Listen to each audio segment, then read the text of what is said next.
Welcome to this class of Calculus for BSc first year students. I am Dr. Priya Solomon, Associate Professor in Department of Mathematics at Government Mira Girls College, Udaipur. आज का lecture beta and gamma functions पे discussion का fourth part है, जहां हम इस topic से related कुछ प्रॉब्लम्स डिस्कस करेंगे। गामा फंक्शन से रिलेटेड स्टैंडर्ड इंटीग्रल में हमने देखा था कि integral 0 to infinity e to the power minus a x and x to the power n minus 1 dx को किस तरह से इंटीग्रेट किया जाता है।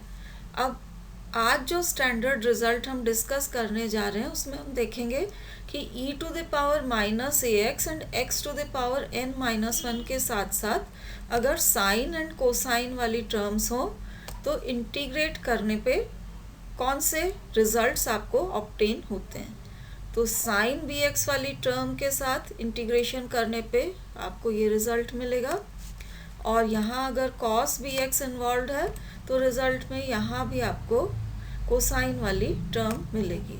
तो इन फॉर्मूलों को हम डिराइव करेंगे ताकि इन्हें क्वेश्चंस में यूज़ कर सकें। तो हम स्टार्ट करेंगे स्टैंडर्ड इंटीग्रल के साथ, जो हमने गामा फंक्शंस डिफाइन करने के बाद डिराइव किया था। तो ये है integral 0 to infinity e to the power minus a x and x to the power n minus 1 dx। ये हम प्रूव कर चुके हैं कि this is equal to gamma n upon a to the power n। इस integral में a को आप z से रिप्लेस कर दें। तो a को z से अगर रिप्लेस कर देते हैं तो इंटीग्रल इस तरीके से हो जाएगा with a replaced by z। अब z कॉम्प्लेक्स नंबर है तो हम z को लेंगे a माइनस आई बी। इस इंटीग्रल में z को अगर आप a minus I B put कर देते हैं तो देखिए e to the power minus z x था, तो ये z को हमने a माइनस आई बी पुट किया, और राइट हैंड साइड पे ये z to the power n जो था ये a minus I b to the power n हो गया। अब यहाँ पर न्यूमरेटर एंड डिनोमिनेटर दोनों को हम मल्टीप्लाई कर रहे हैं a plus i b to the power n से। तो अब आप देखिए डिनोमिनेटर में ये a minus I b into a plus i b will give you a square minus i square b square which is equal to a square plus b square, and this is whole raise to the power n। Numerator में कोई change नहीं है, gamma n a plus i b to the power n। अब a को r cos theta and b को r sin theta लेते हैं, आप स्क्वायर करके जोड़ेंगे तो r स्क्वायर हो जाएगा a square plus b square, and divide कर देंगे तो थीटा हो जाएगा tangent inverse b upon a। तो अब आप देखिए ये जो इंटीग्रल आ रहा था आपके पास ये वाला, इसमें दो हिस्से कर लीजिए, e to the power minus a x यहाँ से and e to the power I B x इधर। तो ये आपका इंटीग्रल हम इस तरीके से लिख सकते हैं। अब इसकी राइट हैंड साइड में आप देखिए ये जो राइट हैंड साइड आ रही थी न्यूमरेटर पार्ट में गामा n, a को r cos theta and b को r sin थीटा हमने सब्सटीट्यूट किया है, this is whole to the power n, और डिनोमिनेटर आपका a square plus b square to the power n है। अब इसको फर्दर सिंप्लीफाई करेंगे। तो अब देखिए ये जो इंटीग्रल हमने निकाला था उसको दोबारा यहाँ लिखा हुआ है। यहाँ पर देखिए e to the power I B X आ रहा है। हम जानते हैं कि e to the power I theta cos theta plus I sine theta के बराबर होता है, तो ये e to the power I B X को हम कॉस बी एक्स प्लस आई साइन बी एक्स लिख सकते हैं। अब राइट हैंड साइड पे देखिए यहाँ पर ब्रैकेट में r कॉमन निकल रहा है दोनों टर्म्स में से। आप इसको कॉमन लेंगे तो क्योंकि यहाँ पर पावर n है तो यहाँ पर r to the power n हम कॉमन ले सकते हैं, और अंदर आपके पास cos थीटा प्लस आई साइन थीटा रह जाएगा, and this is raise to the power n। अब आप डी मॉवरीज थ्योरम यूज करें तो cos theta plus I sine theta to the power n ये होता है cos n थीटा प्लस आई साइन n थीटा के बराबर। तो इसको हम cos n theta plus I sin n theta लिख सकते हैं यूजिंग डी मॉवरिस थ्योरम। अब आप देखिए यहाँ पर आ रहा है r to the power n। हमने देखा था कि r square is equal to a square plus b square. तो r to the power n का मतलब under root a square plus b square whole to the power n। तो ये हो जाएगा a square plus b square to the power n by 2, क्योंकि यहाँ पर under root a square plus b square is equal to r है। Denominator में a square plus b square to the power n है, तो इस r को भी जब आप under root a square plus b square से रिप्लेस करेंगे तो ये दोनों टर्म्स कंबाइन होके डिनोमिनेटर में a square plus b square की पावर n बाय 2 रह जाएगी। अब आप left hand side and right hand side में रियल एंड इमेजिनरी पार्ट्स, वास्तविक एवं काल्पनिक भागों को इक्वेट करते हैं। तो अब आप देखिए रियल पार्ट या वास्तविक भाग में ये cos bx वाली टर्म आएगी और काल्पनिक भाग यहाँ i के साथ sin bx वाली टर्म आपको मिलेगी। तो लेफ्ट हैंड साइड में रियल पार्ट में ये आपका कोसाइन वाली टर्म्स वाला आ जाएगा इंटीग्रल। यहाँ पर आप देखिए रियल पार्ट में cos n थीटा इन्वॉल्व है, तो राइट हैंड साइड पे रियल पार्ट आप लेंगे तो राइट हैंड साइड पे रियल पार्ट इसके बराबर अपने को मिल जाएगा। आप इमेजिनरी पार्ट को इक्वेट करेंगे तो यहाँ पर आप देखिए ये इमेजिनरी पार्ट के साथ साइन bx आ रहा है, तो ये आपका लेफ्ट हैंड साइड का imaginary part. Right hand side में भी आप देख सकते हैं इमेजिनरी पार्ट के साथ साइन n थीटा वाली टर्म आ रही है, तो ये राइट हैंड साइड का इमेजिनरी पार्ट। तो रियल एंड इमेजिनरी पार्ट्स को इक्वेट करने पर ये दोनों आपको रिक्वायर्ड रिजल्ट्स मिल जाएंगे। तो ये जो इंटीग्रल्स हमने डिराइव किए हैं इनको हम स्टैंडर्ड रिजल्ट्स की तरह यूज़ कर सकते हैं उन इंटीग्रल्स के इवैल्यूएशन में जहाँ e to the power minus ax x to the power n minus 1 के साथ cos bx and sin bx वाली टर्म्स भी इन्वॉल्व हों। अब इसी का एक पर्टिकुलर केस हम देखेंगे जब a इज़ इक्वल टू 0 हो। अब a r cos थीटा के बराबर था, तो a को अगर आप 0 लेते हैं this means cos theta is equal to 0, और cos theta is equal to 0 होने का मतलब है कि theta should be equal to pi by 2। तो ये ऊपर दो इंटीग्रल्स जो हमारे पास थे इनमें अगर आप a इज इक्वल टू 0 रखेंगे तो ये e वाली टर्म आपकी ख़त्म हो जाएगी, सिर्फ x to the power n minus 1 रहेगा एंड साइन एंड कोसाइन वाली टर्म्स रहेंगी। तो आप देखिए पहला इंटीग्रल जो है इसमें x to the power n minus 1 cos bx dx ये रह जाएगा, और राइट हैंड साइड पे आप थीटा को पाई बाय 2 पुट करते हैं, तो थीटा को पाई बाय 2 पुट करने पे ये cos n पाई बाय 2 हो जाएगा। इस सेकंड वाले इंटीग्रल में भी आप a इज इक्वल टू 0 यहाँ पर and theta is equal to pi by 2 को यहाँ रख देंगे, तो ये अपने को सेकंड रिजल्ट मिल जाएगा। तो ये भी आपके स्टैंडर्ड रिजल्ट्स हैं जिनको हम फॉर्मूलों की तरह यूज़ कर सकते हैं। अभी जो हमने फॉर्मूले डिराइव किए हैं अब उनको यूज़ करते हुए प्रॉब्लम्स कैसे सॉल्व की जाती हैं वो हम देखेंगे। तो ये एग्जाम्पल में देखिए ये इंटीग्रल आपको इवेलुएट करना है, प्रूव करना है कि इसकी वैल्यू 1 के बराबर है। तो जो इंटीग्रल अभी हमने फॉर्मूले में डिराइव किया है उसमें x की हायर पावर्स नहीं आती हैं, यहाँ पर x स्क्वायर या x क्यूब टाइप की टर्म नहीं आनी चाहिए। तो सबसे पहले हमको सब्स्टिट्यूशन करना पड़ेगा ये x की हायर पावर्स को रिमूव करने के लिए। तो हम पुट करेंगे pi x square is equal to y।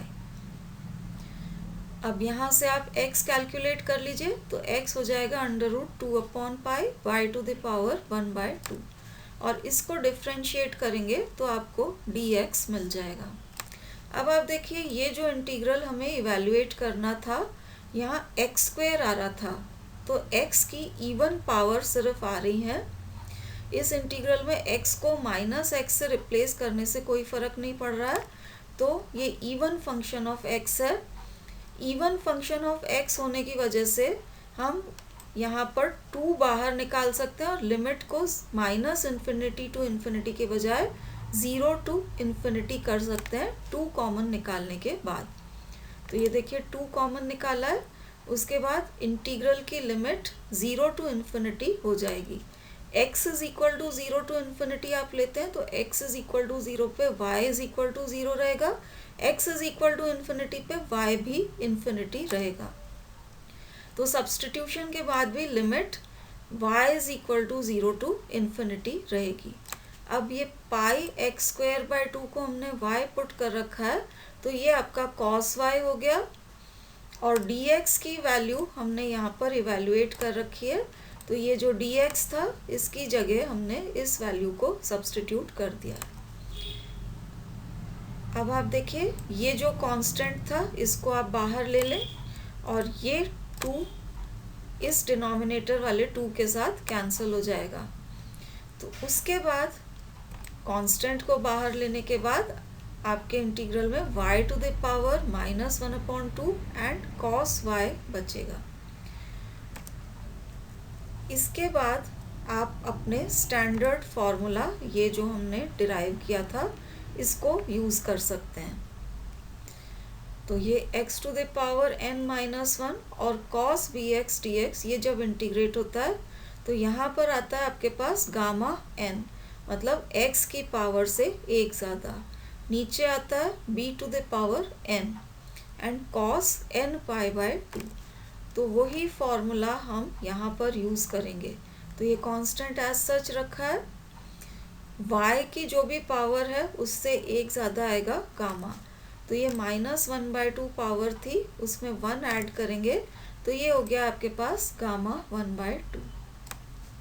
यहाँ पर b की वैल्यू 1 है तो नीचे डिनोमिनेटर आपका b to the power n type का ये 1 ही रहेगा और यहाँ पर आप लीजिए ये हो जाएगा आपके पास इस टाइप की टर्म आएगी cos n pi by 2।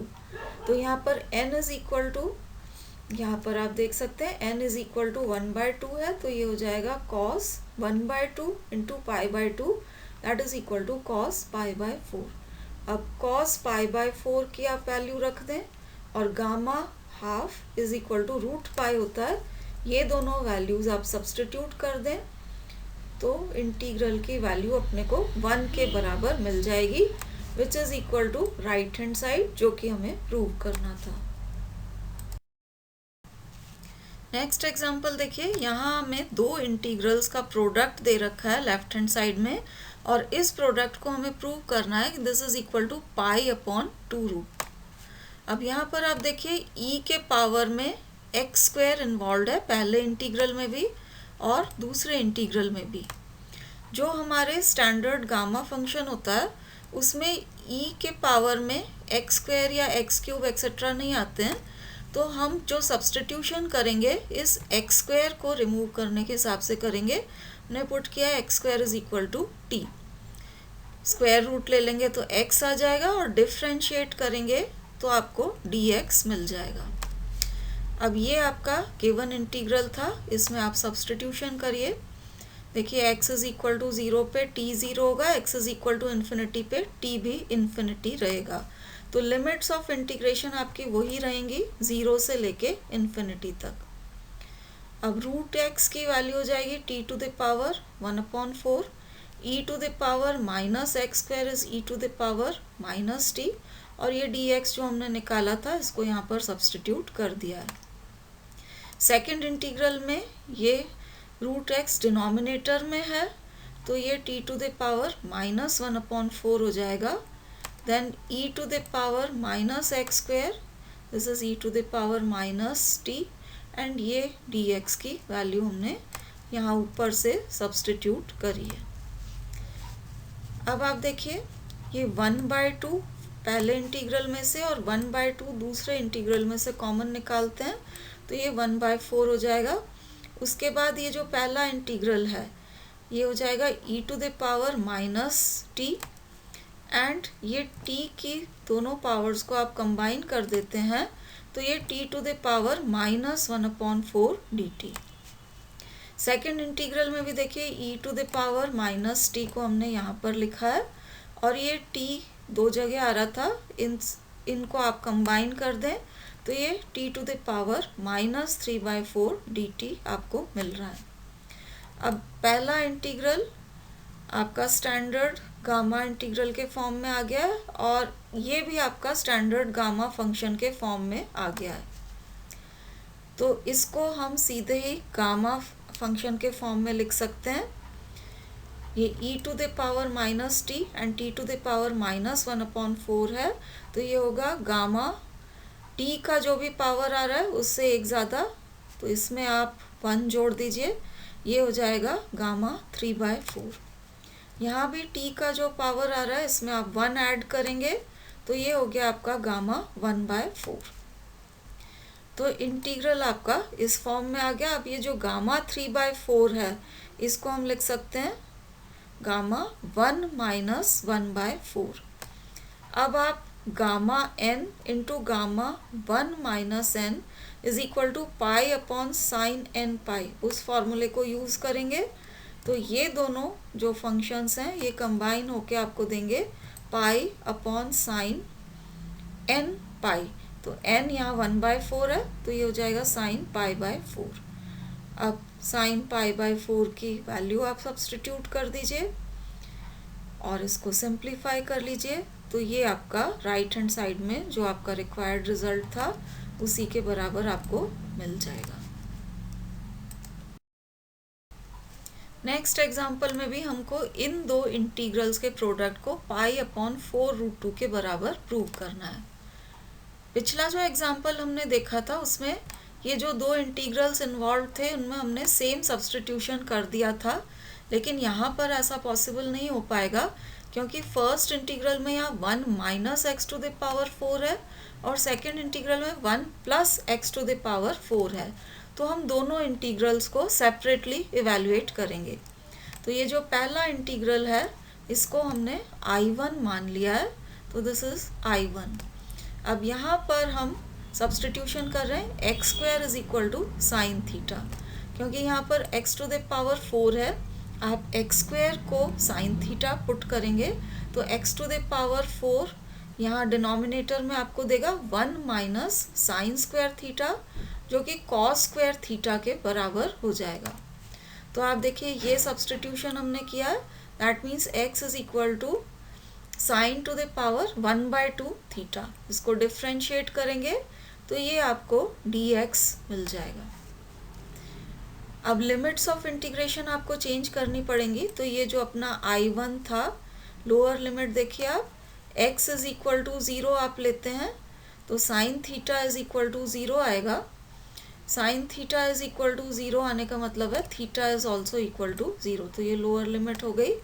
x is equal to 1 आप लेंगे तो x इज इक्वल टू 1 लेते हैं तो sine theta will be equal to 1, that means theta is equal to pi, तो ये अपर लिमिट हो गई, theta is equal to pi. अब यहाँ पर देखिए ये एक्स स्क्वायर जो था इसकी जगह हमने साइन थीटा लिखा है, डिनोमिनेटर में जो 1 minus x to the power 4 था, so this is cos square theta, और इसका पावर 1/2 करेंगे तो डिनोमिनेटर में कॉस थीटा रह जाएगा। और उसके बाद ये जो dx आ रहा था, dx की वैल्यू यहाँ कैलकुलेट कर रखी है, इसको हमने dx को यहाँ पर सब्स्टिट्यूट कर दिया है।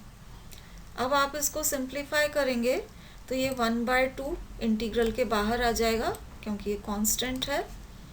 इसको आप सिंप्लीफाई कर लें तो ये sine theta and sign to the power minus 1/2 theta मिलके आपको sign to the power 1/2 theta मिलेगा। कॉस थीटा डिनोमिनेटर में एंड न्यूमरेटर में कैंसिल हो रहा है।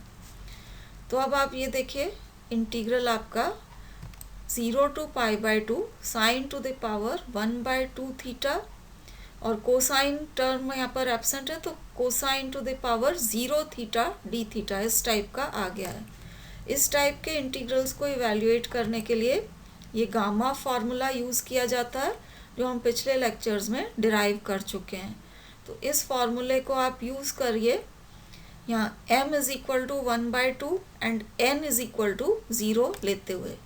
तो इस फॉर्मूले को आप यूज़ करेंगे, गामा फॉर्मूले से हमें ये रिजल्ट मिल जाएगा, m plus 1/2 n plus 1/2 and 2 gamma m plus n plus 2 divided by 2। अब gamma 1/2 is equal to root pi, तो ये हमने रूट पाई सब्सटीट्यूट कर दिया है।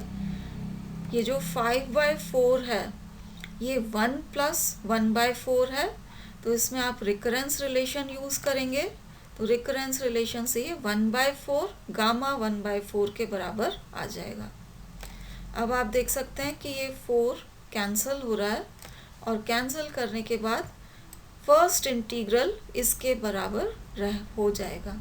तो ये हमने फर्स्ट इंटीग्रल इवैल्यूएट किया है। अब हम सेकंड इंटीग्रल, इस इंटीग्रल के इवैल्यूएशन के लिए प्रोसीड करेंगे। सेकंड इंटीग्रल में देखिए डिनोमिनेटर में 1 plus x to the power 4 है, तो हम सब्सटीट्यूशन करेंगे x square is equal to tangent theta. Square root लेंगे तो एक्स आपको मिल जाएगा under root of tangent theta या tangent to the power 1/2 theta. Differentiate करेंगे तो ये आपको dx मिल जाएगा। अब dx में आप देख सकते हैं tangent to the power -1/2 theta है, तो -1/2 पावर होने का मतलब है this is cot to the power 1/2 theta. तो cot 1 to the power 1/2 theta को हम लिख सकते हैं cos to the power 1/2 theta divided by sin to the power 1/2 theta. ये जो sec स्क्वायर थीटा है इसको हम 1/cos स्क्वायर थीटा लिख सकते हैं। अब आप सब्सटीट्यूशन करिए ये गिवन इंटीग्रल I2 में। तो लिमिट्स ऑफ इंटीग्रेशन देखिए, x इज इक्वल टू 0 जब आप लेंगे तो tangent theta is equal to 0, this means theta is equal to 0। तो लोअर लिमिट आएगी theta is equal to 0। x is equal to 1 जब अपर लिमिट है, तो x इज इक्वल टू 1 लेंगे, that means tangent theta is equal to 1 and tangent theta is equal to 1 होने का मतलब है थीटा इज इक्वल टू π/4। तो ये लिमिट्स ऑफ इंटीग्रेशन हो गई theta is equal to 0 to theta is equal to π/4। अब आप देखिए ये डिनोमिनेटर में 1 plus x to the power 4 है, that means 1 plus tangent square theta, ये सेक स्क्वायर थीटा के बराबर होगा और sec square theta to the power half will give you sec theta. इसको आप न्यूमरेटर में ट्रांसफर कर देते हैं तो ये cos थीटा हो जाएगा, क्योंकि 1/sec theta will give you cos theta. dx हमने यहाँ पर इवेल्युएट कर रखा है, तो ये dx जो यहाँ था इसकी वैल्यू हमने ऊपर से सब्सटीट्यूट कर दी है। अब आप इसको सिंप्लीफाई कर लें तो ये 1/2 जो आ रहा है इसको हम इंटीग्रल के बाहर ले सकते हैं, ये कांस्टेंट है इसलिए। इसके बाद कोसाइन थीटा 3 जगह आ रहा है, ये cos theta, cos two the power 1/2 theta, और ये डिनोमिनेटर में कॉस स्क्वायर थीटा। तो ये मिलके आपको डिनोमिनेटर में cos two the power 1/2 theta देंगे और साथ में ये sign to the power 1/2 theta भी है, तो इसको हमने यहाँ पर लिख रखा है। तो अब आप देखिए डिनोमिनेटर में under root sine theta cos theta आपको यहाँ पर मिल रहा है। अब इसको न्यूमरेटर एंड डिनोमिनेटर दोनों में √2 से अगर हम मल्टीप्लाई एंड डिवाइड कर देते हैं तो यहाँ पर स्क्वायर रूट के अंदर 2 साइन थीटा कॉस थीटा आ जाएगा, जिसको हम साइन 2 थीटा लिख सकते हैं। तो ये हमने sine 2 theta under root denominator में लिखा है। ये वाला √2 इस √2 के साथ कैंसिल होके आपको डिनोमिनेटर में √2 मिल जाएगा। अब ये इंटीग्रेट करने के लिए हम सब्सटीट्यूशन यूज़ करेंगे। हम 2 थीटा को 5 पुट कर रहे हैं, इसलिए 2d theta will be equal to d5। Once again क्योंकि हमने सब्सटीट्यूशन किया है, लिमिट्स ऑफ इंटीग्रेशन आपको चेंज करनी पड़ेंगी। थीटा इज इक्वल टू 0 पे फाई इज इक्वल टू 0 होगा and theta is equal to π/4 पे phi will be equal to π/2। तो ये लिमिट ऑफ इंटीग्रेशन अब हो गई phi is equal to 0 to phi is equal to π/2। अब यहाँ जो अंडर रूट साइन 2 थीटा था, तो 2 थीटा को हमने 5 पुट किया, तो ये हो जाएगा अंडर रूट साइन 5, और डी थीटा की वैल्यू आप यहाँ से रखिए, डी थीटा होगा d5/2, तो ये d5/2 हमने डी थीटा की वैल्यू रखी है। तो 2√2 कांस्टेंट है, बाहर आ जाएगा इंटीग्रल के, और यहाँ पर sign to the power -1/2 d5 आपको मिल जाएगा। अब यहाँ लिमिट ऑफ इंटीग्रेशन 0 to π/2 है। साइन एंड कोसाइन के पावर्स आ रहे हैं, साइन का पावर -1/2 5, और कोसाइन यहाँ पर नहीं है, that means cos two the power 0/5 d5 है।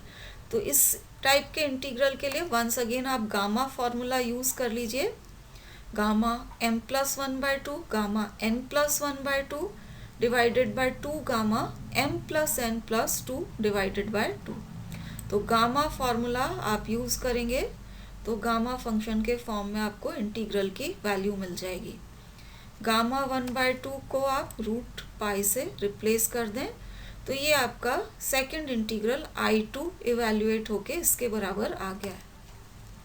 अब देखिए हमको दोनों इंटीग्रल्स का प्रोडक्ट चाहिए, तो I1 हमने पहले इवेल्युएट कर लिया था, I1 इसके बराबर है, और ये I2 हमने अभी जस्ट इवेल्युएट किया है, इसकी भी वैल्यू आप यहाँ पर सब्स्टिट्यूट कर दीजिए। तो अब आप देख सकते हैं ये गामा 3/4 इस गामा 3/4 के साथ, और गामा 1/4 इस गामा 1/4 के साथ कैंसिल हो रहा है।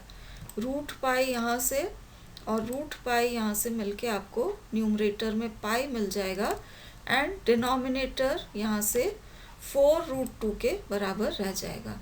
तो ये आपको इंटीग्रल्स का प्रोडक्ट π/4√2 के बराबर मिल गया है। नेक्स्ट एग्जाम्पल आप देखिए, यहाँ हमें इस इंटीग्रल की वैल्यू इवेल्युएट करनी है, और इसको in terms of gamma function इसके बराबर आपको प्रूव करना है। एग्जाम्पल के दो पार्ट्स हैं, पहले आपको ये रिज़ल्ट प्रूव करना है, और इसकी बेसिस पे शो करना है कि ये जो अगला इंटीग्रल है this is equal to √π/k। तो पहले हम इस इंटीग्रल को इवेल्युएट करने के लिए प्रोसीड करेंगे। तो यहाँ आप देखिए ई के में x की हायर पावर्स जो आ रही हैं इनको रिमूव करने के हिसाब से सब्स्टिट्यूशन किया जाएगा। तो यहाँ पर k² x² को हम पुट कर रहे हैं t के बराबर, स्क्वायर रूट लेके आप x कैलकुलेट कर लें इसमें से, तो x इस तरह से आ जाएगा 1/k t⁻1/2, और डिफ्रेंशिएट करेंगे तो आपको dx की वैल्यू मिल जाएगी। अब ये जो इंटीग्रल आपको निकालना था इसमें हम सब्स्टिट्यूशन करते हैं। तो देखिए सबसे पहले x⁻n है, तो ये हमने x निकाला था, x⁻n आप करेंगे तो ये 1/k⁻n हो जाएगा, एंड t का पावर n/2। यहाँ k² x² को हमने t पुट किया था, तो ये e⁻−t आ गया, और ये dx जो था तो dx की वैल्यू हमने यहाँ ऊपर कैलकुलेट कर रखी है, इसको आप सब्स्टिट्यूट कर दें तो ये आपका dx है। लिमिट्स ऑफ इंटीग्रेशन आप देखिए, x इज इक्वल टू 0 पर t भी 0 है, and x is equal to infinity पे t भी इन्फिनिटी है। तो ये जो लिमिट्स ऑफ इंटीग्रेशन है अब t is equal to 0 to t is equal to infinity हो गई है। अब यहाँ पर आप देखिए कांस्टेंट टर्म, ये तो ये 2 है, दूसरा यहाँ पर k आ रहा है, और यहाँ पर k की पावर n है डिनोमिनेटर में, तो ये कांस्टेंट आप बाहर लेते हैं तो 1/2 इंटू k⁻n+1 आपको मिल जाएगा एज कांस्टेंट। इंटीग्रल के अंदर देखिए यहाँ e⁻−t हमने यहाँ लिखा है, और t⁻n/2 और यहाँ से t⁻−1/2 कंबाइन होके t का पावर n-1/2 हो गया है। अब आप देख सकते हैं कि ये स्टैंडर्ड गामा फंक्शन के फॉर्म में आ गया है, तो e⁻−t एंड t का पावर यहाँ पर आ रहा है, तो इसको आप गामा फंक्शन के फॉर्म में लिख सकते हैं। ये हो जाएगा t का जितना भी पावर आ रहा है उससे एक ज़्यादा गामा, तो ये इसमें आप 1 ऐड करेंगे तो ये हो जाएगा गामा n+1/2। तो ये आपका पहला रिजल्ट आ गया जो कि आपको प्रूव करना था। अब आप इन दोनों इंटीग्रल्स को कंपेयर करते हैं तो आप देख सकते हैं पहली चीज़ ये है कि ये जो सेकंड इंटीग्रल है इसमें x⁴n नहीं आ रहा है, और दूसरी जो चीज़ है ये जो आपका इंटीग्रल था यहाँ लिमिट 0 to ∞ थी, सेकंड में यहाँ लिमिट -∞ to ∞ है। तो आप देखिए क्योंकि यहाँ हमें सेकंड इंटीग्रल में x⁴n नहीं चाहिए, तो ये जो हमने इंटीग्रल इवेलुएट किया था इसमें अगर हम n=0 रख देते हैं तो इसमें आप n=0 पुट कर देंगे तो ये x⁴n ख़त्म हो जाएगा यहाँ से। लेफ्ट हैंड साइड में यहाँ पर इंटीग्रल में आपको सिर्फ e⁻−k²x² रह जाएगा और ये इंटीग्रेट होगा with respect to x। Right hand side में आप n=0 रख देते हैं तो ये गामा 1/2 हो जाएगा जिसकी वैल्यू हम जानते हैं √π के बराबर होती है। यहाँ पर आप n=0 रख देंगे तो k की पावर 1 रह गई है, तो ये डिनोमिनेटर आपका 2k हो जाएगा। अब आप देखिए ये वाला इंटीग्रल हमें इवेल्युएट करना है। यहाँ लिमिट -∞ to +∞ है और ये जो फंक्शन है x का इवन फंक्शन है क्योंकि यहाँ x को -x से रिप्लेस करने से कोई फ़र्क नहीं पड़ेगा। तो जब इवन फंक्शन होता है हम 2 बाहर ले सकते हैं और लिमिट को 0 से ∞ कर सकते हैं। तो ये twice integral 0 to ∞ e⁻−k²x² dx आपके पास आ गया है। अब इस इंटीग्रल की वैल्यू हम इवेल्युएट कर चुके हैं ऊपर, इसके बराबर होती है, इसको आप 2 से मल्टीप्लाई कर देंगे तो आपका सेकंड इंटीग्रल √π/k के बराबर आ जाएगा जैसा कि हमको यहाँ पर चाहिए। And this completes the proof. This ends our discussion on beta and gamma functions. Thank you for watching.